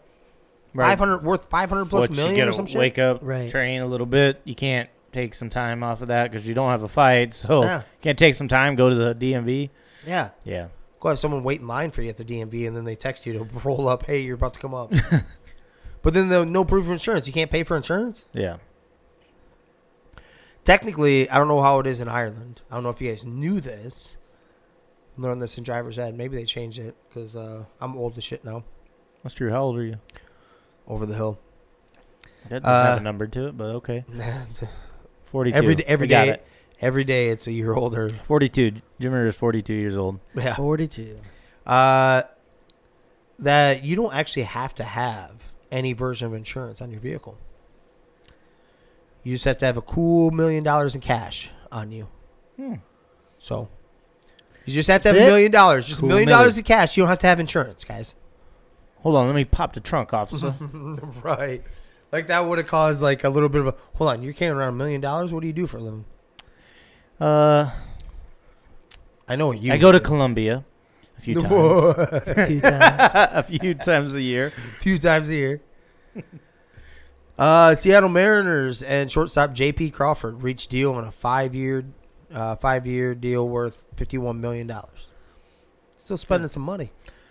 Yeah, I forgot the number, man. I saw it on Twitter the other day. The amount of money spent this offseason is like crazy. Somewhere I think it was like $2 billion. Right? It was like $2 billion or something like insane. that. Above that. So for someone that one of the two entities or whatever, bickering over a couple mil in negotiations. Well, like I think we talked, a lot of it was before, they kind of went to this lockdown, and so we talked about it perhaps being in good faith, like, hey, we're shelling out these big contracts. We want to do this. Do y'all really want to do this? So maybe. Tennis great Boris Becker could be facing a prison sentence after being found guilty Friday of illicitly moving thousands of dollars from a bank account after he was declared bankrupt. Yeah. A jury at London's Southwark Crown Court convicted Becker on 4 charges under the Insolvency Act, including removal of property, concealing debt, and 2 counts of failing to disclose estate assets. The German star was found to have transferred hundreds of thousands of pounds. Yeah. After his June 2017 bankruptcy from his business account to other accounts, including those of his ex-wife Barbara and estranged wife Charlie Becker. Man, bankruptcy's weird, right? Like, wealthy people declare bankruptcy all the time, and they are clearly not bankrupt. Do they declare it like The Office, like Michael Scott? I declare bankruptcy. No, I feel like, they go through legal shit and declare it. It's weird. Speaking of The Office. It's confusing. Me and my wife got into some little spitter spatter the other day, and she's like, I need a heartfelt apology from you. So I waited, and then I hit her with, I just want to apologize to you. I state my regret. Did she laugh? Or was she not amused? She got where it was coming. She's like, that's chuckle. not it. And I was like, that's not it. I state my regret. Couldn't memorize that because I do not feel it. I do not feel it. Doesn't quite work the same for most people. If he wasn't, let's put it this way: if he wasn't rich, it would, yeah. Or if he wasn't retired, this may not even be a court case. If it was like anybody else, did Wesley Snipes actually do prison time for his stuff? Was that tax evasion?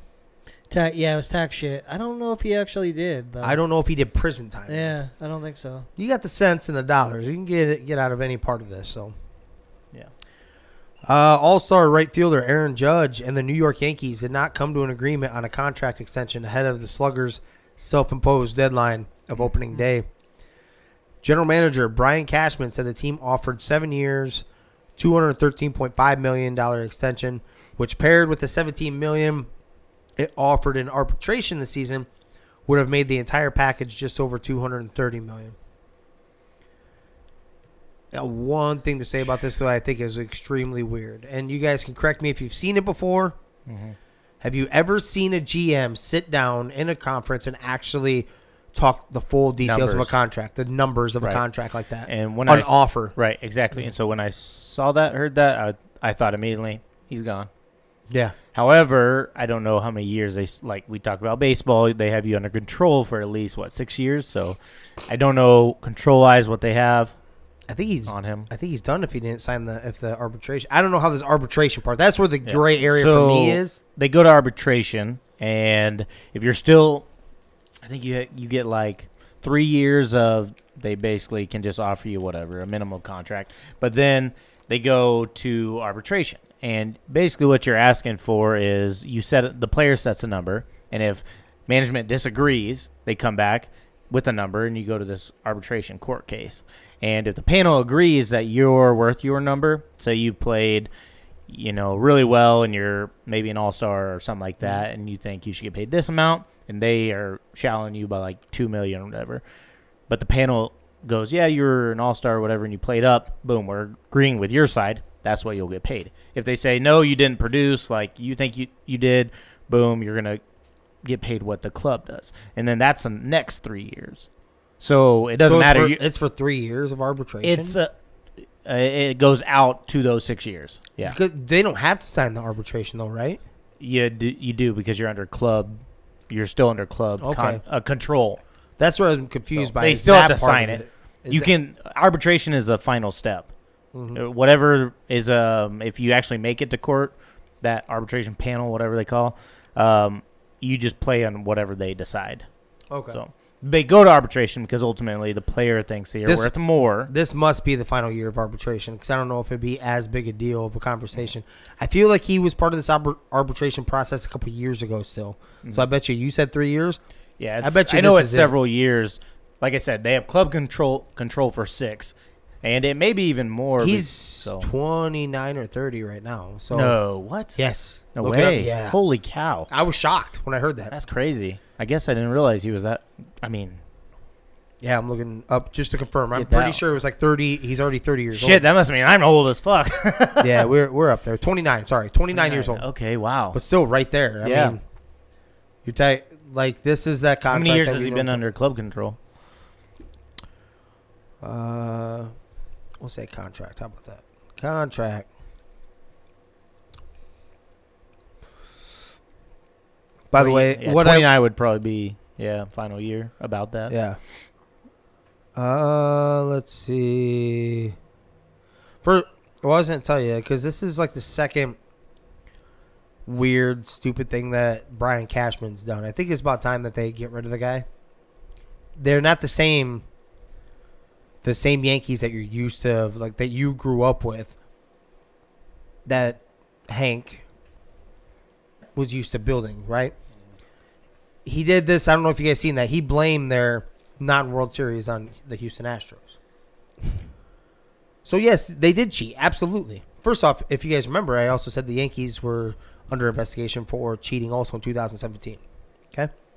But regardless, you're the Yankees. Do you think you really give a shit what anyone else does? You're supposed to be the most powerful sports franchise in the United States or North America for sure, right? Yeah.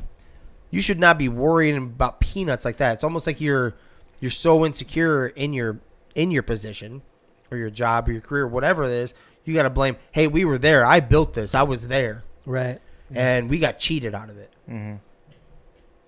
I just felt like it was, and you guys can have your opinion, absolutely. I just feel like it was beneath the Yankees. Appreciate you letting us have our opinion. You can. You're lucky. But I believe it was beneath the Yankees. That's all I'm saying. I believe that comment right there is beneath the New York Yankees. Right. Yep. I can agree with that. I mean, I heard some Yankees fans like, hey, no, we don't think that in any way, shape, or form. Like they're too proud. Proud of, yeah. Yeah, they don't sit there and worry about somebody else's other franchise's shit, right? Mm-hmm. Right. They always think they can pay their way out.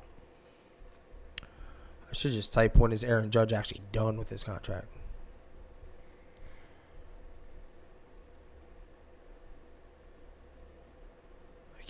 I can't type near as fast as Danny there. Okay, so without a contract extension, Judge is set to become a free agent following the 22 season. Judge and the Yankees have yet to decide on a contract, and two sides are offering dueling numbers for the final year of arbitration. So they're between 17 and 21 mil. Mm-hmm. It's the kind of thing I heard about the arbitration side of it. Yep. So.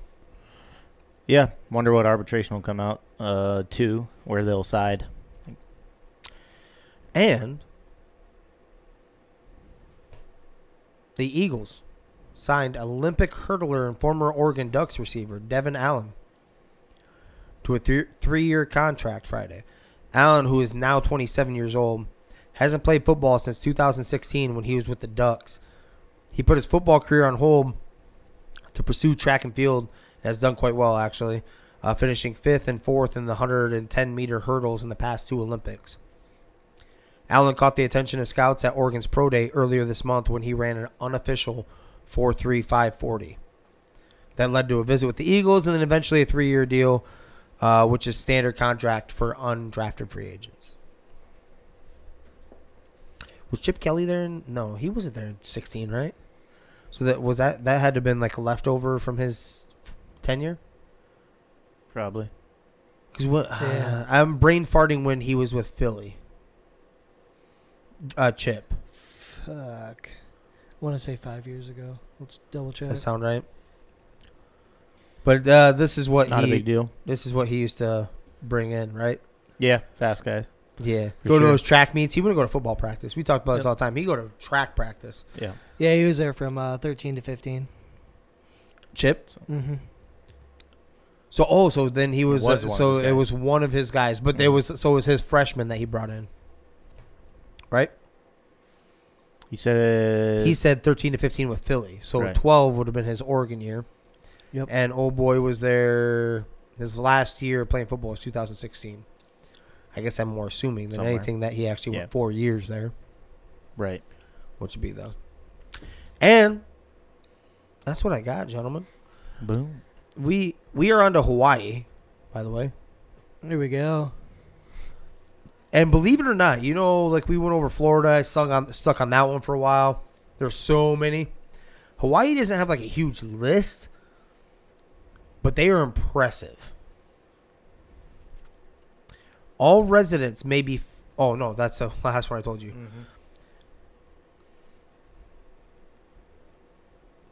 Yeah, Honolulu. Within the limits of any public park, it is unlawful to annoy any bird. Did they ask a fucking parrot or Like, is this dude bugging you? Oh, they come up with this shit. it had to happen once, right? Right. So that's just I'm gonna give you That's one. funny. I'm gonna give you one more on the same one because this one was actually even better than the last one. I got to. In Hawaii, it is illegal to get a tattoo behind your ear or on your eyelid oh unless in the presence of a registered physician. God, what movie was that? Strange Wilderness, right? He gets his eyeballs tattooed on his eyelids, so he's like sleeping. And it looks like he's awake. Oh, That's yeah, crazy. yeah. And that's what I got. Very cool. So before we move on to our closing segment, let's touch on this fight card. Yeah, And buddy. we'll go through just some of the fights. I'll ask if y'all know any, and we'll make our picks, and we'll kind of go from there. So, do you know any of these prelims? Let's see. I probably don't know those. So we'll move on to the main card, to a girls' fight, Mackenzie Dern versus Mrs. Torres. I think that... Tisha Torres? Is that Tisha? Okay. If y'all know anything about that. If y'all No. make a pick. No, you don't? But I'll make a pick. Though. Okay. I'm not afraid. Good. You want to go shot per? Oh. Let's even do it. Well, one, even some. 2, 3. We're going to go 4 fights. So, yeah, let's do it. Let's do a shot Let's per. do it. Do a shot per. And not necessarily against each. Type This it up, is- Danny. No, just right or wrong, right? Yeah, just right or it, wrong. Type it up for us somewhere. with this super speed typing. Right. Yeah, we can do Because something. you're a chicken pecker like me. Correct. I don't want to type it on my phone at the moment. So, I'm be a talking little about- tougher. I'm- This I'm- would probably be faster. I was talking about the keypad. I All right. know. That, I was saying I So don't I'm type gonna on my go phone. with So, Mackenzie Dern versus Tisha Torres. Who are you taking? I'm going Torres. Okay, I'm actually going Mackenzie Dern. I think she's starting to figure her stand-up out. She's really good on the ground. Who'd you go with? Black belt. Torres. So very skilled on the ground. I'm going to go Mackenzie Dern. All right, I'm going Torres. Torres as well. Okay. So, and these are all just 1-for-1s, right? Yeah. Yeah. So no doubles, even if 2 got it right. No, it's just it's literally yourself. Straight up. yeah, Yep. right. If you get it Okay. wrong, you're taking a shot. Yep. Gotcha. Yeah. Okay. Moving on to the next one. Gilbert Burns versus our guy Kazmat. Who you taking? Oh, duh. Yeah. Kazmat. I think this is a sweep. Kazmat all the way. I think he is fucking him You're up. not gonna let Danny at least say his name Okay, right now? Go ahead. Go ahead. It's Go ahead, everybody dog. knows. Everybody knows, man. It's Yeah, Hasman. yeah. Yeah. his time. You got that one booked. You know, I think he's going to fuck him up, and I think he's actually going to Gilbert Burns is a big-time wrestler. I think he's going to actually take him down several times just to kind of be like, hey. Just show. Just to show. He's so much bigger than him. Yes. It's fucking insane. Hazmat? Yeah. Yeah. Then Burns? Yeah, it's just like one of those fights where you're like, how are you in the same weight class? Like, yeah. Dude, it's going to be awesome. I'm excited. I think Hazmat can take him out in the first round. Second, maybe. But For sure. Early. And then we have Aljamain Sterling versus Peter Yan. Who you got? I want to be contrarian just because. Doesn't matter. If we're all wrong, we all take No, shots. I know. If I we mean, don't, for we myself. don't, But it's got to be Peter Yan. It's got to be. He was beating the bricks off this dude. There was no. Right, you're right. And that is the way I'm leaning too. Peter Yan, I think he fucks him up, finishes him this time. Yeah, it's Peter Yan. Besides that DQ that he had against Aljamain, he hasn't lost on 16. So he's on a nice little streak himself. I think he picks that back up. I think I would be, if I was him, I would just not count that DQ like some fighters like to do. Like your boy, Pink Hair, likes to do that. I'm not counting that fight that I lost. So he's undefeated or whatever. So, Peter Yan, baby. Okay. Peter Yan? And going to the main event, Volkanovski versus Young. Is this Korean Zombie? Yeah, it's Korean It Zombie. is. So, Volkanovski, baby. So I really want to do Volkanovski. I do. But because he's had one hell of a run. Mendez, Jose Aldo, Max Holloway twice, Ortega. And he's taking care of business, right? And he has the endurance. Last three fights, he went 5 rounds. So, but, dude, I just love that. I just love that name. I'm gonna lose money on this. I'm gonna go with the Korean Zombie. I'm riding with it. My bad. I gotta go with my guy. okay. So I was gonna ride Volkanovski too. I think he's a stud. But my insight But- gave you. No, but here's the thing. Well, Korean Zombie was so close, right? And then he had to do his mandatory military training. He's come back. He's looked great. He unfortunately lost in the last 3 seconds to, what's his name? I'll bring it up. He got knocked out with a spinning back elbow. Oh, yeah. 3 seconds left. Yeah.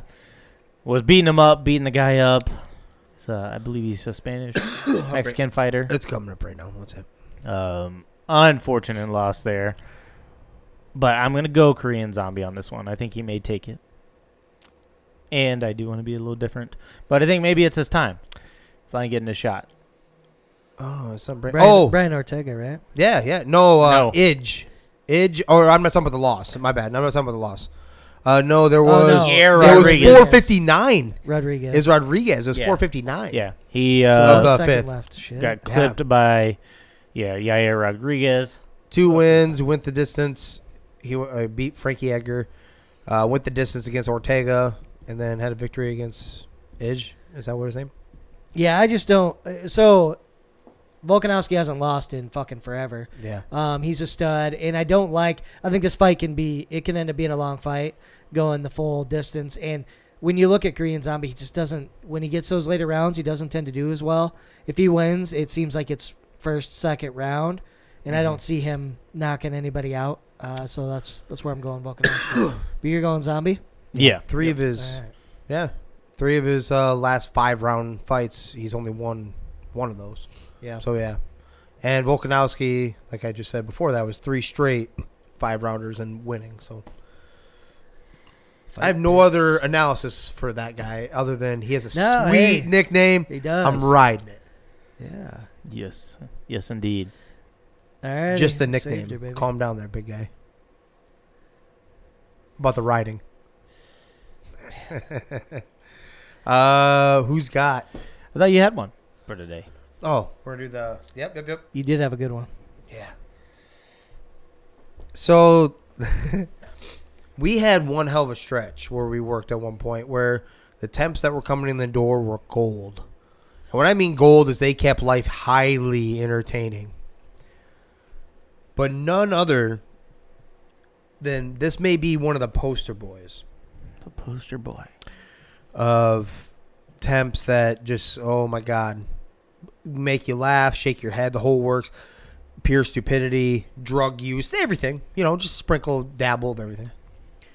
So, this guy comes in. I don't know if he had someone pass in his family or something like that. So he kind of had rough day or whatever the night before. Well, he decided to. It didn't seem like he was too down. I think it was like a distant relative and whatever. But he had been drinking all night long and also started popping pills. And I'm gonna venture a guess that he was also messing around a little bit. Oh, my messing friend to me. Yeah. Okay. So this guy comes in and he's off the rails right out of the gate. This is 6 o'clock in the morning. This guy's walking around, can't carry a conversation with anybody without like, he's like, yo, man, my name is, I can't remember his name off the top of my head, but I think it was like Brian maybe or something like that. Either way, he's like, and then he go like in mid-sentence, he'd be like, what? Eyes would roll back in the back of his head. Yeah, and then we're gonna have having fun. We're gonna have this barbecue and shit. I'm gonna move in across the street from Jason over there, and then we're gonna invite everyone. And then we're gonna have a grill out. You guys are all invited. The whole works, and we're practically cousins. Because your cousin is my best friend. And hold on, this goes way better. So. Throughout the day, this is an all-day event. This guy decides he's going to. So he's supposed to do floor loads, which you're taking a 55-pound bag and you're putting it on the floor of a truck that is going to go out like a semi-trailer. Hand loading it. Hand loading it. So you're taking it off pallets and putting it and stacking it up, right? He's supposed to be there. There's 4 of them that day. I think he showed up for 1. He kept disappearing. So this whole time, and he's taking like laps around the place. You kind of see him. He'd be in random spots, and he'd be like, "Yeah." You know how like when you drink a little bit and then you do laps around the place that you not quite like this guy though. Not quite like this guy. So this he disappears. We come to find out later that all of our scales, beakers, random fucking safety equipment in general. We're talking like gloves and. I don't know, eyedroppers. How to be safe when you're doing it. Had gotten stolen. They were missing. This dude was walking around and taking shit from rooms and stuff like that. I think he was putting it in like a bag. Walk the outside road to smoke a cigarette, and then go put it in his van, come back, and do this whole thing. That's part 1. He went and he took somebody's work boots and put them on. I'm talking about their used work boots every day. The guy was about to come in on second shift. Yeah. His boots are missing. Old boy had taken them because all he had was his sneakers, his white Nikes. He called them his white Nikes. I don't want to ruin my, the $40 shoes and my white Nikes. Didn't know that he took someone else's boots. That guy, nobody knew until that guy came in on second. His boots are missing. He can't. You don't have work boots to go on the floor. It gets better. He randomly starts going into rows. We have rows of product. Stacked 20 deep, 2 high. I'll always remember that we called it Warehouse B, and he was back row 1 against the wall. So it's a row and then the wall, and then the rest is like product going that way. But back there puking. Doesn't clean it up, leaves it there. Oh. No. Yeah. The final one, and this is all in one day, ladies and gentlemen. This is one given day. I come down. This is the one I clearly got to see full bore myself. I come down. We used to hand stamp our bags with a batch number, right? Now we have machines that do it or whatever that spray it on there, but we used to hand stamp these, right? Ink pad. Yeah, you move the numbers, change the numbers out or letters and all that, and go like this and stamp them on. Now, whenever the pad would go dry, you'd have to add some ink, right? I come down around the corner, and this dude, I look over, I'm like, what the fuck? I'm like, what are you doing? He's like, the pad was dry, man, and so I had to add some ink, and, and I look, I'm not even close to kidding. He dumped basically the whole bottle on this pad, and these cans are like this. This pad is only like this big by that deep. He dumped this whole fucking thing. This dude is finger painting on the desk. The label desk. There's goddamn paint, or not paint. It's ink everywhere. And he's like drawn and this, that, and the other. It's fucking everywhere. That table is still technically stained. Oh my god. If you look close at it, it said like it took a lot of cleaning, but you can still see some of it. He was fingerprinting. He had shit everywhere. It looked like he was going to war. He had like Just rambling across it up. Fuck, man. I'm like, dude, because the dude was like starting to get towards that like psycho part too, like because everything was hitting, no sleep, everything.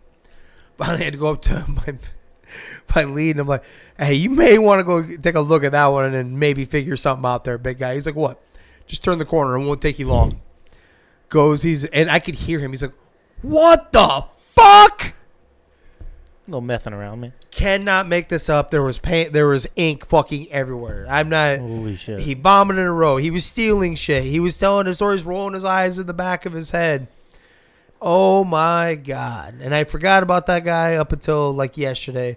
Just thinking about the good old temps that would come through and quality hire. I'm pretty sure at the temp agency in Mason City, Iowa, if they got, a weird fella, a little strange, they're like, oh, we know exactly where to fucking send you because we have a few. We've had a few characters. We have another one that we can go on for a little bit, not in today's, but like future episodes of this. Yeah. So this dawned on me. We can talk about Cuckold Craig. Yeah. We can talk about what's that one dude with the gun? Oh yeah, Rami. Yeah. We had a lady dude. Yeah, lady dude. Yeah. Okay. Threatened to kill like this other chick or something like that. We've had a couple like people that threatened to kill other temps on the job. Mm-hmm. So yeah. Not I'll beat your ass. I will kill you. Right. Yeah. So I forgot all about these. These are hidden gems. I'm like, we need to mine these. Yes. So what's the words of wisdom? I feel like there could be a lot. There's so many ways to go with this one. Number one, don't ever portray a professional finger artist unless you know what the fuck you're doing. Ever. That was amateur hour. Number two, maybe stop doing meth. Yeah, stop messing around. Yeah. I would say probably a little less methamphetamines in your life and get some sleep. Sleep is good. Don't ever start meth. How about that? Don't ever start it. We should go with that route, right? Yeah, it's a bad deal. Let's not even dabble. What is that with Charlie, not Charlie Day, but the guy who, that plays him? She's like, yeah, I shouldn't do meth or whatever. She's like, it's a gateway drug. He's like, no, I think that's it. The finish line. He's like, what do you mean? What's wrong? What's wrong with that? Isn't that what? Because it's a gateway? God, what's no, it's kind of the finish line. Yeah, what is that? Fist fight. Yes. Fist fight. Yes. So good. Yes, indeed. Well, damn, it's about time to wrap her up, gentlemen. So for those of you listening, we've got some tickets. We're going to have to figure out how we want to give these away. Yep. We'll have to talk about that. But we've got some tickets to give away for the fights May 21st.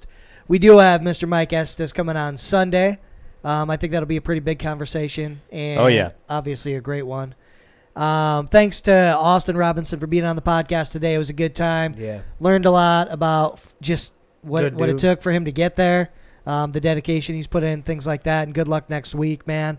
And the backing of a company that he works for too, the full support That like that. That's cool. awesome. Yeah, definitely. Shout out to Yanko, right? Yes. Yeah, definitely. We like money too, Jan. Hey, yeah. So hit us up. What's up? What's What is up? Yeah, we're friends with Austin now. So Yeah. we could take some. But if you're stumbling upon the podcast anywhere, whether it's on YouTube, the old podcast streaming platforms, whatever, it's available where, Jimmer? Anywhere you possibly think of. Spotify, Google, Apple. What is the one? Bleaker? Bleaker Radio. Yeah, Bleaker Radio. Is it Breaker? It's something like that. It's something weird. Breaker. I don't know. Facebook, like you alluded to, YouTube, and anywhere else in between. You're damn right. And we love to tell stories. So if you got a story you want us to tell, make sure you hit us up. It all goes down. In the DMs, make sure you slide in our DMs. We'll get that story out to all the folks that want to hear it. Also, make sure if you want a haircut on us, go up to Gentleman's Way in Garner, Iowa. Ryan will trim you up, and you can enter your name in our raffle that's going on right now. And your next haircut could be free and on us. Make sure we just shared it out today. We have a code for Fitbod. For those of you that are going to the gym and working out and whatnot, this app generates workouts, keeps track of your workouts for you. You can get 25% off if you put in our code 3GIG. Make sure to check that out. Pretty. Right. You showed me a little bit of that. Pretty damn easy to use. You don't like something that they do pop up for a workout, you can literally easily substitute it out. You can change it, substitute it. User-friendly. It shows you how to do the workouts. Shows you what it does with your body. Images of that, too. Yep, helps you track, helps you get where you want to be, losing weight, get stronger, whatever the case is. Fit bod, not fat bod. Not fat bod. Not fat bod today. Not fat bod. Fit bod. Hell yeah. Well, it's the weekend. Be sure to tune in Sunday, like I said. We're going to get out of here. So thank you, everybody, for listening. This is 3 Gig Sports. We out.